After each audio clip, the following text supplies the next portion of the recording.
tell you that I first met Melanie. I'm so bad at math, I can't figure this out, but it was in 1996. She was a senior at PSR. I was on campus and was invited to, not the dean, but who was the the assistant dean, associate dean? Doesn't matter, nobody else would know either. Anyway.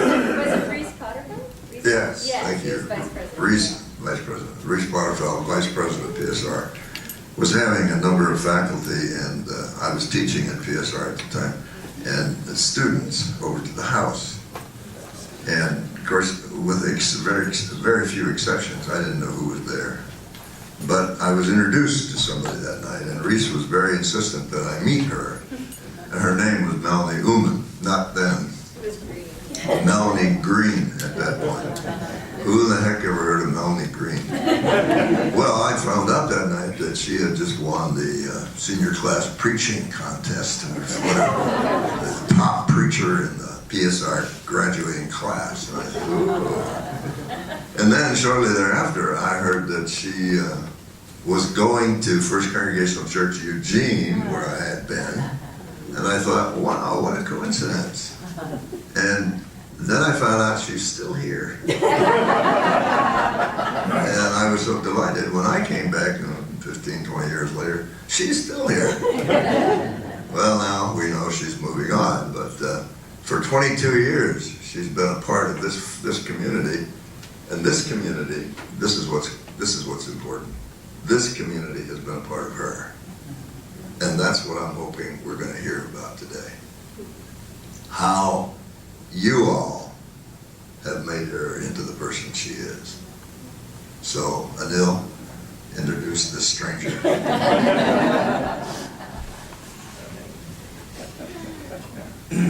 I mean, you all know me well enough that I will have to probably pause in between a little bit.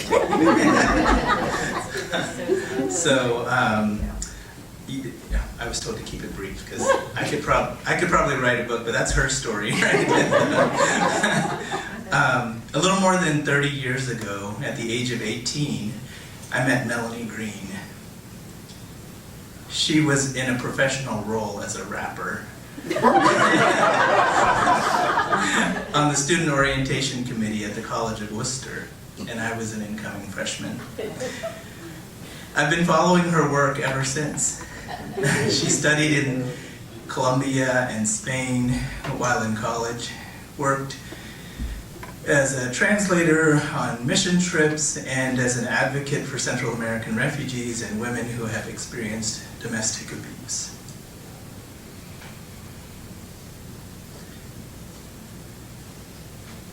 She was even once arrested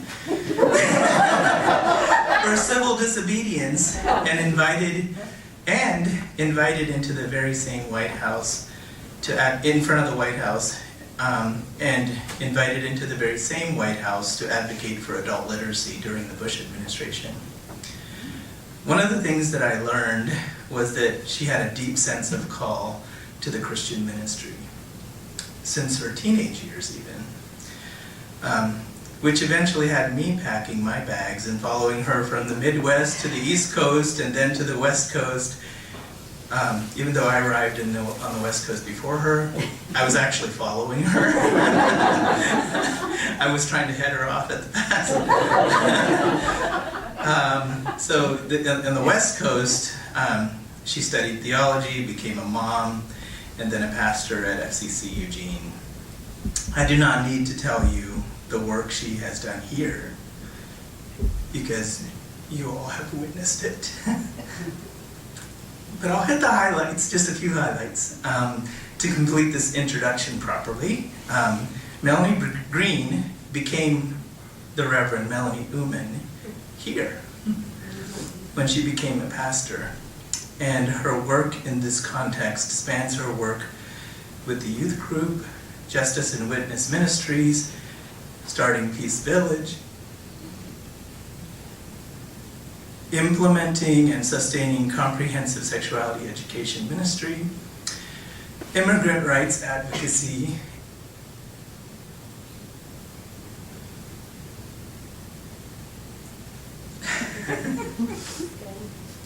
This one's close to my heart.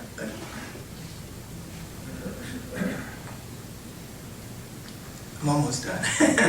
So, immigrant rights advocacy and nurturing the vision and realization of the housing initiative with many of you. I have seen her work on a Mobius strip where the inside and outside are infinitely connected and integrated. The Reverend Melanie Oommen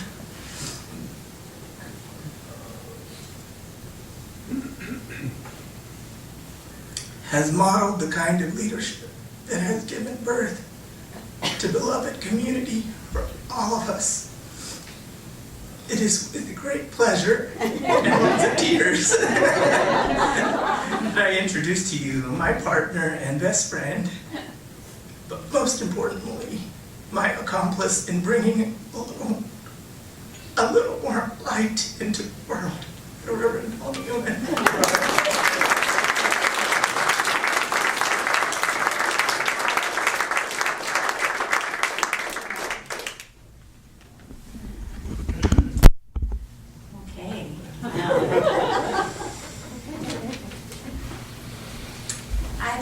To begin with a prayer in the form of a psalm that has formed my spirit and my soul over many years. Creator, this is Psalm 139. Creator, you have searched me and known me. You understand everything I do. You are closer to me than my thoughts. You see through my selfishness and weakness into my innermost self. There is not one corner of my mind that you do not know completely. You are present before me, behind me, and you hold me in the palm of your hand. Such knowledge is too awesome to grasp, so deep that I cannot fathom it. Where can I go from your spirit? Where can I flee from your presence? If I take the wings of the morning and fly to the ends of the sea, even there your hand will guide me, and your spirit will give me strength. If I rise to heaven, I meet you. If I lie down in hell, you are there. If I take the wings of the morning and settle at the farthest limits of the sea, you are there in your infinite compassion, and my heart rejoices in your joy. You fashioned my inward parts. You knit me in my mother's womb. My soul was not hidden from you when I was being formed in secret, woven in the depths of the world. How can I keep from praising you? I am fearfully and wonderfully made, and all your works are marvelous. Amen.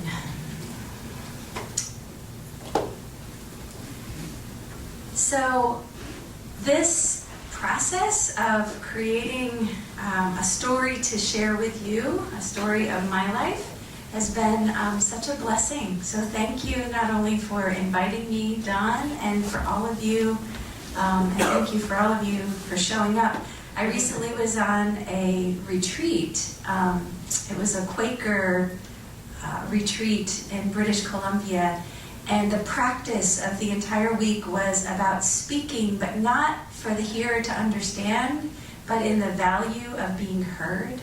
And it was profound, and it has shaped me in a new way. And I have to say, doing this in light of that, hopefully this will be a blessing to the hearer, but it already is a blessing to the one who speaks. So I'm 52 years old. So that's a lot of years and a lot of stories, and I love to tell stories. So wow, was this a process to narrow it down. So, and Anil even hit on a few things I'm not going to talk about, so thanks, that was great. So a few more details in there. But I want to set the stage, and all of this is pointing, I guess, to the events of my life that have formed me as a person of faith, as a follower of Jesus, and has formed me as a minister. So that was the lens through which I was looking at my life, of the formative moments along the way. And some of them are moments that I can point to, and I'll share a few of those. And some of those are, as you all know, just like water, what over time forms us and shapes us into the people we are. So to set the stage, I'm the youngest of 4 children, born to parents who grew up during the Depression. That was very defining in our family life in many ways, and maybe that's an experience you're aware of and might understand that. The values of, and I was born in Wauseon, Ohio, which is in the northwest corner of Ohio. I never lived there, but that's where my family had resided as farmers for centuries, actually, for a very long time. And it was the tradition in our family for us all to return to Grandma's house. I wasn't actually born in Grandma's house, but we all went back to Grandma's home to be born. So all 4 of my siblings were born there, though none of us lived in Wauseon. I actually grew up on a farm 6 miles outside of Adrian, Michigan, which is about an hour and 15 minutes southwest of Detroit. Farming and factory community, kind of a very farming community that because of Detroit and all the industry, lots of factories. I was raised with values of hard work, the value of money, and that family was central. I was raised with great suspicion of intellectual pursuits. My dad is a veteran who did not enter the middle class through the, oh my gosh, I'm blanking, the GI Bill. He chose not to do that. He knew that working with his hands would suit him just fine, and he was very suspicious, and I think perhaps a bit fearful of entering academic realm. His family, they were tenant farmers, and they moved at least once a year throughout his entire education until he was 16 and was just done. So I inherited my dad's love of politics, oh boy, and all kinds of different people. He loves people, and he loves conversation, and he has a compassionate heart. And I inherited my mom's love for growing things and cooking things and making a house a home and dedication to family. And I inherited from both my parents a great love for travel and adventure, which growing up meant a travel trailer and then at one point a motorhome, which was super exciting. And we took long road trips. My dad just liked to drive. So the actual trips were less exciting in the sense that we spent a lot of time driving. He liked to see how many miles he could get in. That was kind of his claim to fame, and not so great for the rest of us, but that's okay. I was the youngest of 4, and that is kind of a thing, I think, being the youngest of 4, because you're, I think, a wiser, better person for being at the tail end. A lot of accumulated education, I guess, along the way. And also, I think one thing that shaped me from the very beginning was that I was adored by my siblings. My parents were very busy. It was really my siblings who raised me. And their adoration, I think, from the very beginning, I felt beloved. And that has endured for me. My parents worked really hard. My dad sold welding supplies during the day, and he farmed at night.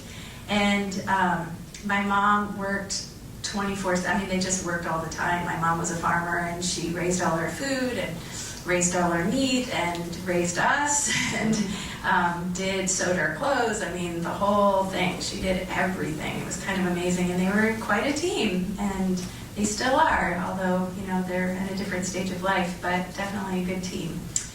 There was no discussion of thoughts or ideas in my household. It was all about what work had to be done.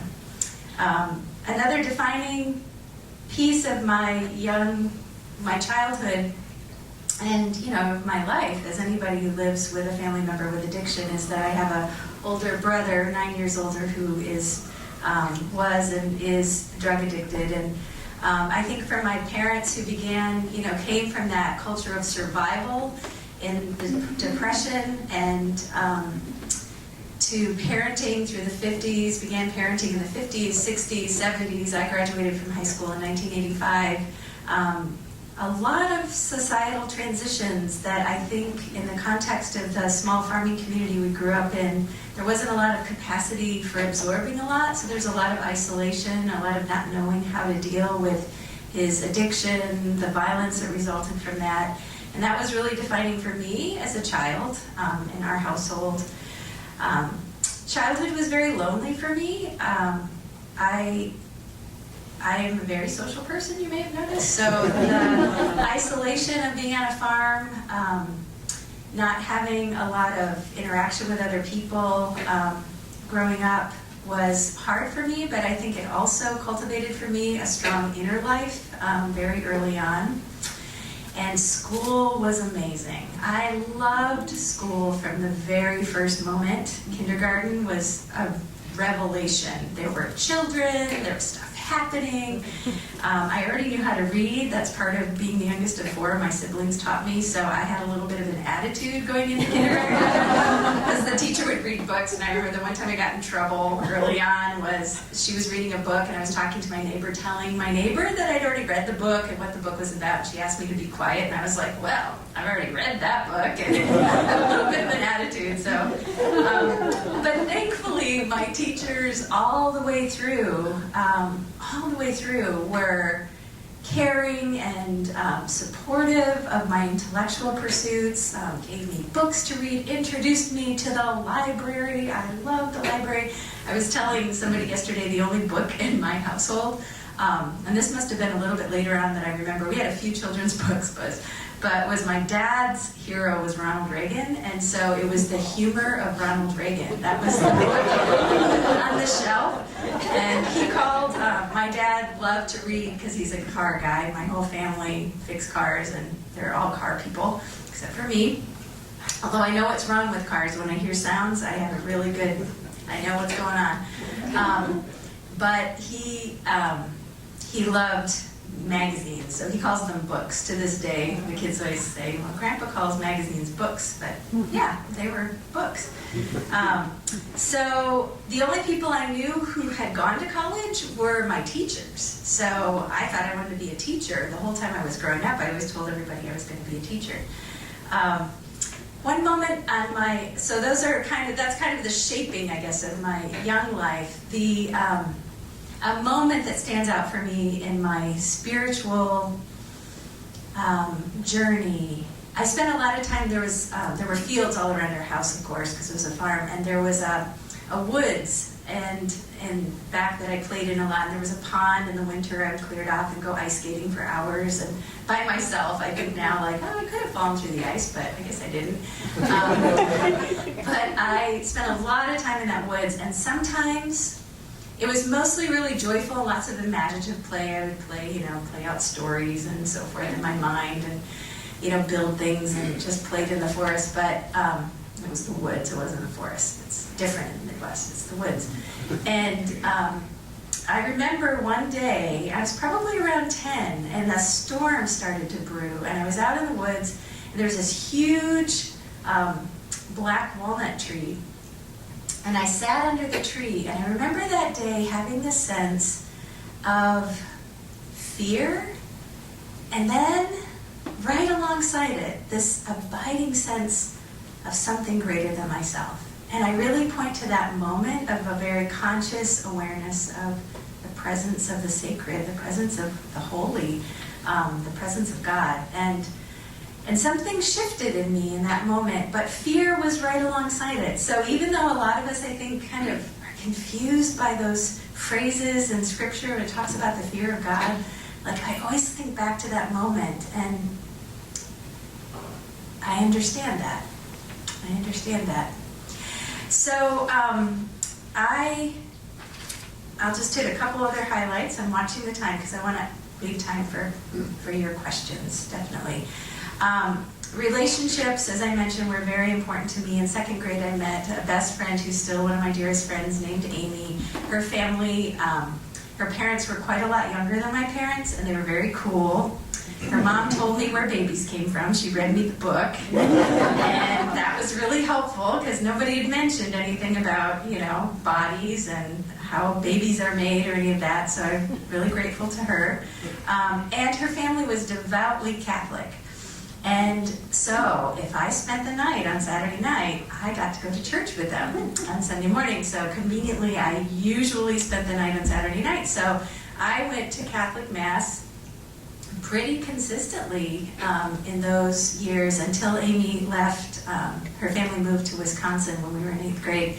And her mom even started talking to me about possibly becoming Catholic, and at that point their family transitioned. So, but I had such a deep sense. I think the thing that really appealed to me, and this partly comes out of that place of isolation, is I wanted to be part of a tribe. I wanted to have a community, and I loved, the crossing yourself, but I wouldn't do it because I thought, well, I don't really belong here. But there was such a yearning, and the beauty of the music and the mass. It was very formative for me. I was definitely formed by our society's struggles with race. I grew up in a community.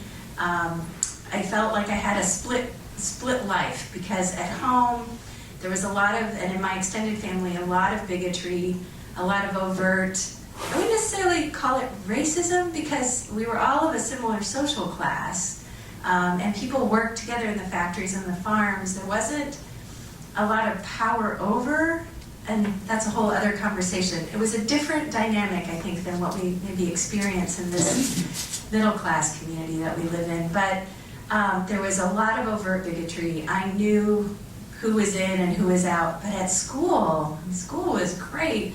I had all kinds of friends of all kinds of backgrounds, and I grew up in it was a very racially diverse community, especially middle school and high school.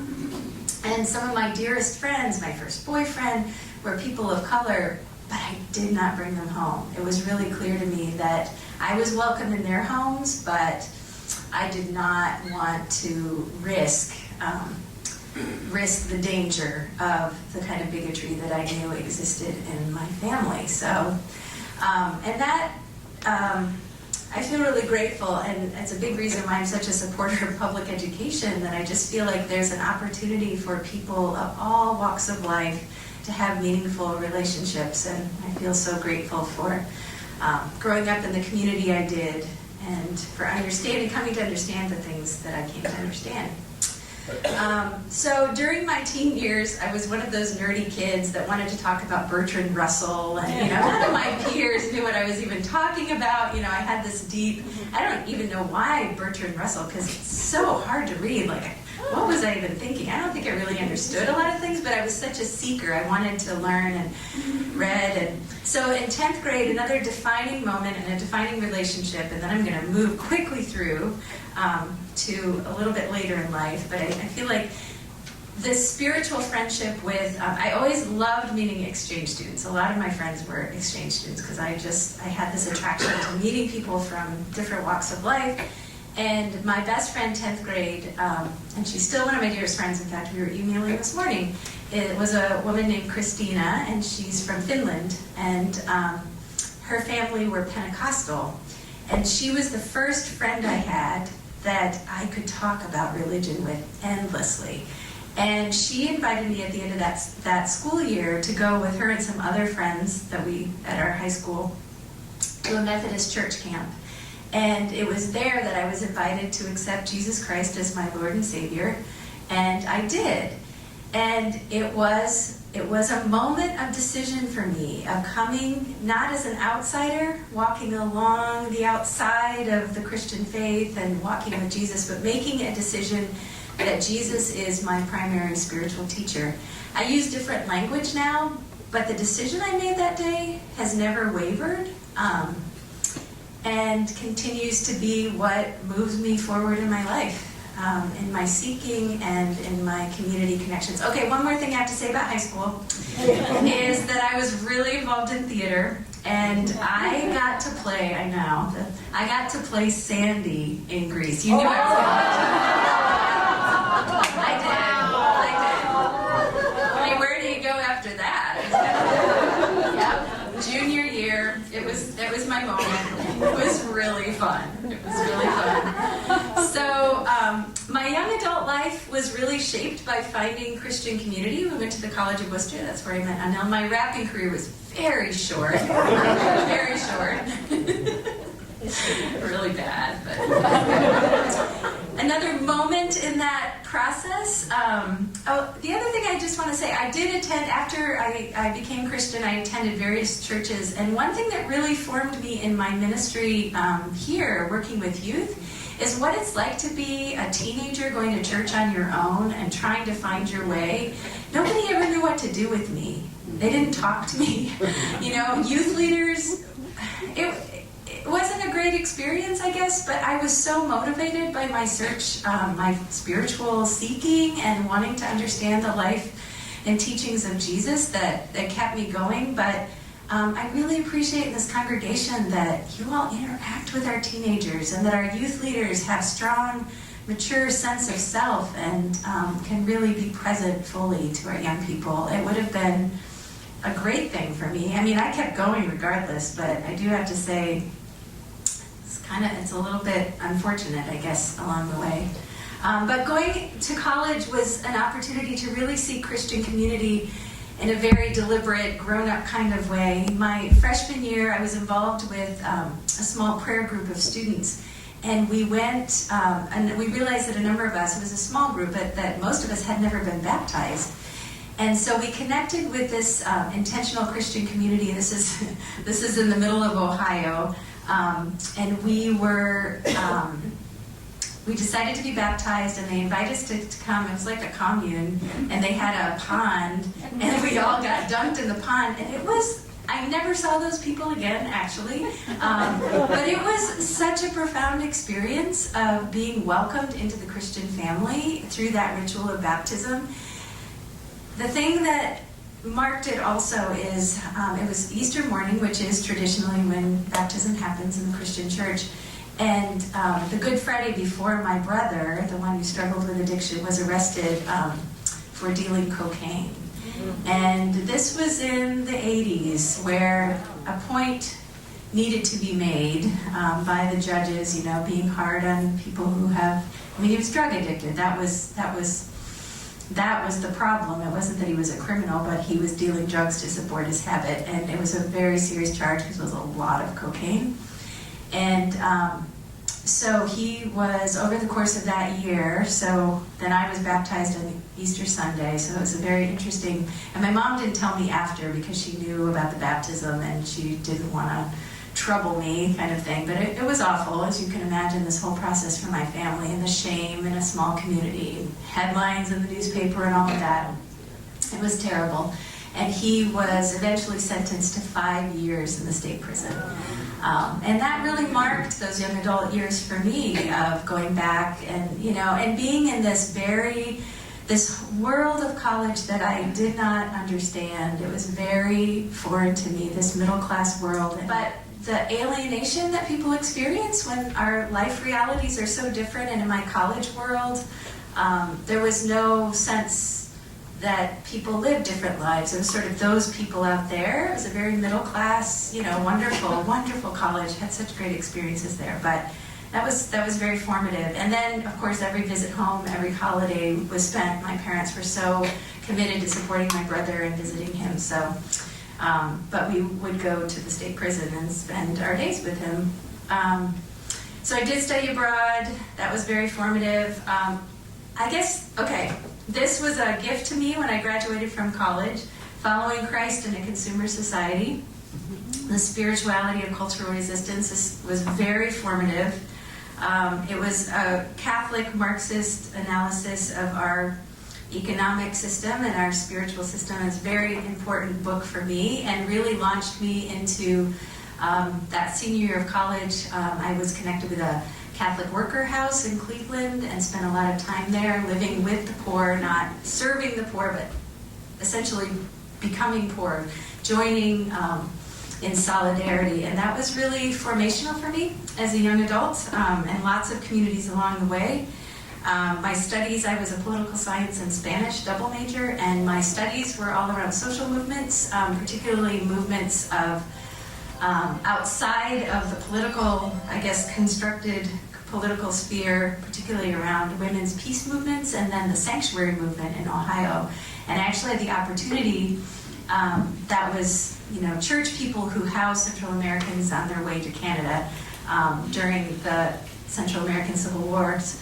And I had the opportunity in my final project to interview a lot of those people, and that was pretty profound. Quakers and Presbyterians and all kinds of regular people who were a part of this incredible movement of solidarity and risk. So, what have I learned here? So, I had a baby. I graduated seminary. I had a baby. I found Anil very much early in the process of somebody who was my co-conspirator, definitely. To find somebody who shares your spiritual values, your life values, your values around family and commitment. I mean, how much better does it get? We could have just stopped there, and I would say I've had a good and amazing life. But then there was Kieran and Rai and Gitanjali, and all of us came as a package to First Congregational. Well, a little bit along the way, right? Kieran was first when I came here as the church to the church. But I guess a few things that I want to reflect back to you, that I have realized the opportunity of being in the role of pastor. Like, there's a lot of things that I say to people that I think are incredibly obvious and like stating common sense. But because I'm in the role as a pastor, there is a weight and a value that I have really come to appreciate, and you all have taught me that. Stating the obvious is a powerful thing sometimes, and I think along those lines, understanding the privilege we have, the incredible privilege we have, and responsibility to use that privilege on behalf of others.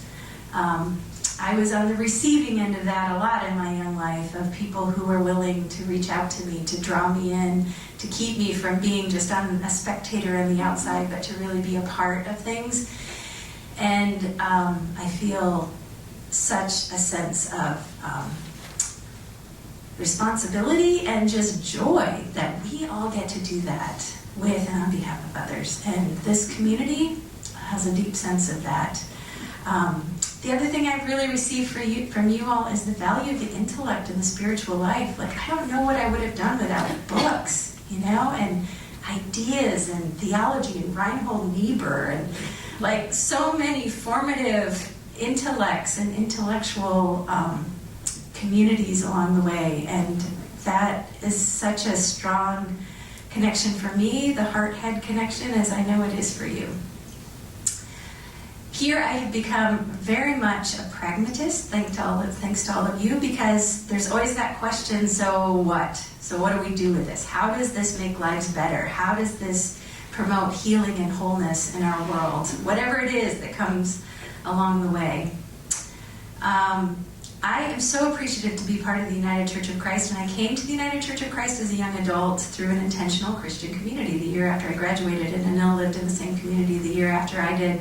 And to find a church family as open and embracing and aware of the movements of the Spirit, and having a structure that could really accommodate that wasn't trying to block the movement of the Spirit, but was open, I feel so grateful every day. And when I see my sisters and brothers in the Methodist Church just agonizing over what's happening there, I feel a deep appreciation of where we are. I've had amazing colleagues and mentors, enough said, all the way across. I'm so grateful for that. And opportunities that you all have nurtured in me, and giving resources and time. I've had so many great educational opportunities to improve myself as a pastor and as a person in so many ways, including 2 sabbaticals, trainings, retreats, opportunities to take you all to El Salvador, which was an important part of my young adulthood in 1991, going during the war and being able to connect this congregation. And it's been profound and very formative. The other thing I want to say thank you to you all for is being unafraid to follow the middle path, or the third way. We live in a world more and more and more that's so divided, this and that, and right and left, and oh my goodness. And I have found here a willingness to engage on a deeper level, to find ways that don't fit into binaries, that we find a freshness and aliveness, and living more into the questions than needing to get so dug into the answers. And the other thing that I have loved about serving this church, and has really formed me as a minister, is this notion. I love this building and how much it serves the community. And at the same time, I think of us so much as a church without walls. Like, we just spill out into the community. There is no sacred, secular divide in this place. Like, it's all God's, it all belongs to God. We are all a part of God's will in all of our ways and doings, whatever place we find ourselves in our lives and wherever we find ourselves as a church. And that fearlessness and that risk-taking and that desire to be relevant and alive and consequential to this world, it's been really fun. And I feel really grateful that I have been able to integrate my ministry and my parenthood in this place, and I'm feeling like the church has got the best of me and my family has gotten the best of me, because raising my kids is something I really enjoy doing. So so I feel grateful to have been in an environment, because not everybody finds that in churches, weirdly enough, that sometimes it's just not very balanced, and you all have been so supportive in that. So I'm going to stop there, even though there's, oh boy, more I could say. But I do want to end with this, a story. I started with Psalm 139, which has been a part of my prayer life since I can remember. But I want to end with a story of the healing of the paralytic from Mark that has, I think, says a lot about my experience of how God has worked in my life. And the way the story goes is Jesus was in a house, and there's so many people gathering, and there's no way in. There's just crowds and crowds, and everybody wants to be with Jesus, and there's a man who's paralyzed. And his friends are like, we'll figure this out. So they gather around him, and they lift him up and through the roof, right to Jesus. And and Jesus says, I love this, the way I interpret the story is, he looks at the friends, he looks at the man, and he says, you are already healed.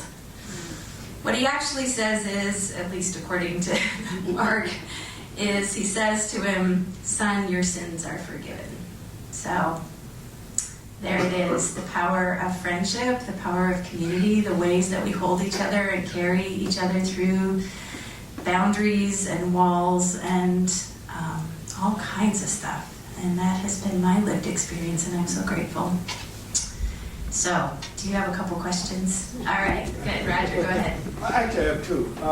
You've raised my curiosity about your brother. Did he ever find a path away from drugs? And then the second question is there anything you can share with us about your future path? Oh, great. Okay. So my brother has never been through recovery. He still struggles, but he has managed, I really think because of my parents' faith and love, has managed to have a stable job, and he's doing okay. He's doing okay. So my future, that's a really good question. I feel like I should have a suggestion box out. So what I know now is that I need to say this goodbye before I say the next hello. That is really clear to me. I'm at a point in my life, and I've said this and I'll continue to say it, where it's just really clear to me that there is something out there that I need to open the door to. Different things are coming up for me, as you can imagine. There's this last year I've been doing a lot of deep spiritual work that has been really edifying and important for me. Things that are coming up for me right now is I'm doing interim ministry training this summer, so to do interim work, the kind of what Diane Hoagie did in this congregation, the in-between. There's a transition in a congregation, so that's really intriguing to me. I'm also interested in chaplaincy, going more deeply into the practice of healing, and spiritual care really appeals to me. But at this point, I'm going to take a little bit of time off, thanks to the beautiful support of my family, and kind of let the dust settle a little bit. So, yeah, get a kid transitioned. What's going to settle? I'm going to stir more stuff up. That's actually what's going to happen. Yeah, that's probably a better way. Yeah, but the month of August, so I'll be done here July 28th. And then the month of August, we're going to transition Rye to college in New Orleans. So that's a big deal. And then spend some time with my parents in the Midwest and my family there. And so take a road trip with Gitanjali. We're going to have some fun. So that's what August looks like. That's as far as I've gotten. So. And try to celebrate our 26th anniversary, which is the July 31st. Yep. Yep. Melanie, did you grow up in the church at all? No. Well, with my friend in her Catholic church, yeah. Your family. No, it's kind of funny. I think there's this little Presbyterian church that when I was ordained, my dad was like, well, we need to go to church. And so he and my mom joined this little Presbyterian church that was like a quarter of a mile from our house my entire growing up. And we had a little bit of connection just because it was a small community. But my parents really dug in there. And it's a great church. And they had a woman pastor like around that time who was phenomenal. The first woman pastor they had, and now they have another one, Anne Marie, and I mean, it's really crazy. It's this tiny country church, and it's a phenomenal ministry that they're doing in that community. And my parents, yeah, and it's interesting, I have to say this is interesting that I have served a church in a community that's mostly people who don't go to church, but I didn't go to church growing up in a community where everybody went to church. So, yeah, kind of going against the grain every which way I go, I guess. Yes, Susan. And a second question. What's the family constellation? How many years between you and your siblings? Oh, yeah. So how many years between my siblings? So my sister is the eldest. She's 10 years older than I am. And then my brother's 9 years. The one who has the drug problem is poor guy. His name's Kevin. He has a name. 9 years. And then another brother who came 5 years later. So he's 4 years older than I am. So you're the Yeah, baby. there was some time. I mean, the brother who's closest in age to me, we were very close growing up until he hit puberty, and then he kind of dumped me. I still haven't quite forgiven him for that. We're very close. I mean, we don't talk that much, but when we do, he's kind of a soulmate brother. Yeah. Brent? How did you choose Wooster? Oh, yeah. So I had a high school boyfriend who went to Holland, to Hope College. So I thought I couldn't go to Hope because that would be weird. So I applied to Calvin College, which is also in Grand Rapids, Michigan. And I applied to Wooster because I visited my sister. Bless her heart, took me on college visits. My parents, this was not their realm. So she took me to visit Wooster, and I loved it. Nell had the same experience. Like, it's a wonderful small college. And so I got into both, and then the relationship, Calvin had a curfew. Like, it was kind of a thing. I went to visit, and I was like, my parents, I think part of the youngest of four thing is your parents kind of poop out. Like, I never had a curfew. They were just tired. If I didn't cause problems, it was fine. And I was a good kid, so for the most part, I mean, what they knew about, I was a good kid. So when I went to a college where they had a curfew, I was like, that's weird, so I'm not going to go there. And so I went to Wooster because that was my only other option. But What was your major? I majored in political science and Spanish. So I spent my entire junior year abroad. So when I went, I spent a summer in Finland in between my junior and with my friend that and I was like, I want to live abroad and I want to learn a second language more than anything. So my entire college years were shaped by that desire. So when I hit the ground, when I got to the College of Wooster, it's like, what's it going to take for me to go abroad my junior year? So I spent about 10 months in Bogota, Colombia, and then I went to Spain, Cordoba, Spain, and southern Spain. It was amazing. Pretty transformative. Yeah. When can we expect your first book? Oh, my first book. Well, I can't say anything with certainty, but writing is something that comes up a lot. And now that I think some shifts around family life, and I think there's going to be more opportunity. I mean, I kind of write all the time, but I haven't done a good job of putting things, like you constantly remind me about putting my poems or prayers together in some sort of a form. So we'll see what comes. Yeah, thank you. Yeah, Pete. Who are the most important writers in your life? Name three. Oh my gosh. I read all the time. It's whatever book that I'm currently reading tends to be like my favorite if it's a good book. Oh, when I think about kind of the spirit-forming people, I'd have to say Dorothy Day's writings have been really, really formative for me. And she's kind of a funny writer. I mean, but her stories and her reflections have been profound.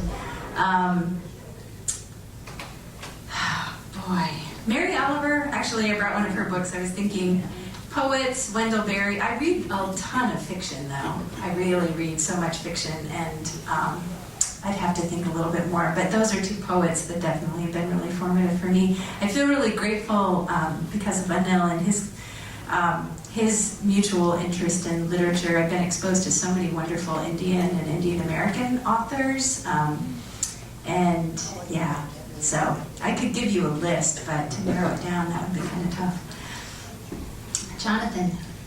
Thank you, first of all, for sharing. It really is very touching to hear your story. As you think back over the past 22 plus years, was there ever a moment where that stands out to you now? I'm sure there's many, but there's any moment where you felt as though God's presence was very evident, or that you felt as though you were on holy ground? Does anything come to you as you think back? Every time we gather, I mean, I was thinking, and Don had asked me to reflect on my ministry here, and there's so many moments, but it's really the constancy of feeling in that flow, feeling in that presence, and how I feel every time we gather for worship, for study, for service. Yeah. I can't think of a time when I didn't feel it, I think. Is there a chance you could sing Hopelessly Devoted to You?